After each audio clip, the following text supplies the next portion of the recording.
حضرت ابراہیم مہمان نواز بڑے تھے، سخی بڑے تھے۔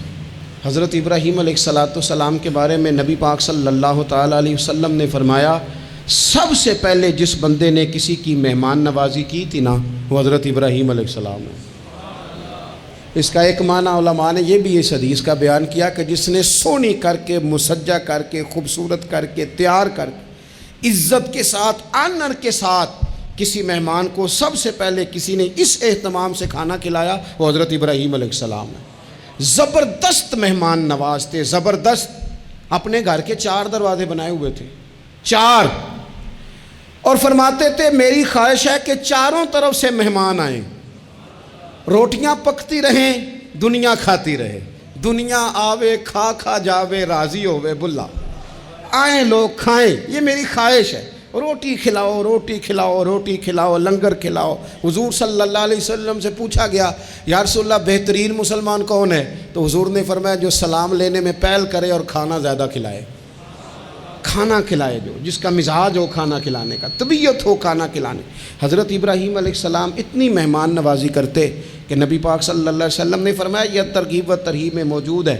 حضور علیہ السلام نے فرمایا کہ اللہ تعالیٰ نے حضرت ابراہیم علیہ السلام سے ایک دفعہ فرمایا، ابراہیم یہ جو آپ کو اپنا خلیل بنایا ہے نا، یہ اس لیے بنایا ہے کہ آپ کے دل مخلوق کے حق میں بڑے نرم ہیں، آپ مہمان نوازی بڑی کرتے ہیں، اور کبھی کبھی مشکل حالات ہوتے ہیں نا، ٹف حالات، ان میں بھی مہمان نوازی کرتے، ان میں بھی پانی پلاتے، کھانا کھلاتے، لوگوں کو اس دور کی ضروریات کے مطابق لوگوں کو دیکھتے۔ ہمارے نا پورا باب ہے حدیث پاک میں، بخاری مسلم میں، کہ بندہ ہمیشہ دل کا غنی ہوتا ہے۔ دلوں میں کبھی گنجائش بن جائے نا، دلوں میں، تو جیبوں میں بھی اللہ بنا ہی دیتا ہے۔ اپنے دلوں میں گنجائش بنائیں لوگوں کے لیے، اپنی طبیعتوں میں گنجائش۔ ہماری طبیعتوں میں گنجائش نہیں ہوتی، اللہ تعالیٰ بعض بندوں کو نواز دیتا ہے، انہیں چاہیے کہ وہ گنجائش رکھیں، کشادہ کریں اپنے دل کو، سینے کو۔ حضرت ابراہیم علیہ السلام نے نا ایک دفعہ قحط ہو گیا تھا، تو مہمان تو اب آئے بیٹھے تھے، بلکہ ان دنوں میں مہمان زیادہ بڑھ جاتے ہیں، کئی دفعہ زیادہ لوگ آ جاتے ہیں۔ اب وہ قحط کا زمانہ تھا، بہت ساری جگہوں پہ فصل ہی نہیں تھی، اناج ہی نہیں تھا، تو مہمان زیادہ ہو گئے۔ اب حضرت سارہ جناب ہاجرہ گھر میں موجود ہیں اور لوگوں کی لائنیں لگی ہوئی ہیں۔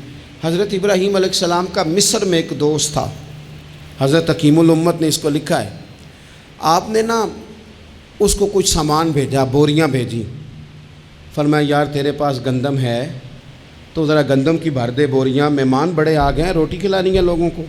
حضرت ابراہیم نے وہ چند بوریاں اپنے اس مصری دوست کی طرف بھیجیں کہ گندم کی بھر دو، مہمان زیادہ آ گئے ہیں تو یہاں تو قحط ہے۔ اب وہاں جب گئے لینے کے لیے خدام اونٹ لے کے، بوریاں لے کے، تو اس نے کہا جی غلہ تو یہاں بھی ختم ہو گیا ہے، اب یہ خالی بوریاں لے کے واپس آ رہے ہیں۔ اب ان جانے والے خدام کو بھی پتہ تھا، جو قریب رہنے والے ہوتے ہیں وہ خانقاہوں کے، آستانوں کے، مدارس کے، مراکز کے مزاج سے بھی آگاہ ہو جاتے ہیں۔ ان کو پتہ تھا کہ اب مہمان تو بیٹھے ہیں، بیسیوں، درجنوں، سینکڑوں، تو سب کو پتہ ہے کہ بھئی گندم آ رہی ہے، مصر سے آنا ہے تو کھانا ملنا ہے۔ اب بوریاں جب خالی آئیں گی تو بڑا مسئلہ بن جائے گا، ان کے تو دل کمزور پڑ جائیں گے۔ انہوں نے کہا کہ تسلی دیتے ہیں، ان کو تسلی دیتے ہیں۔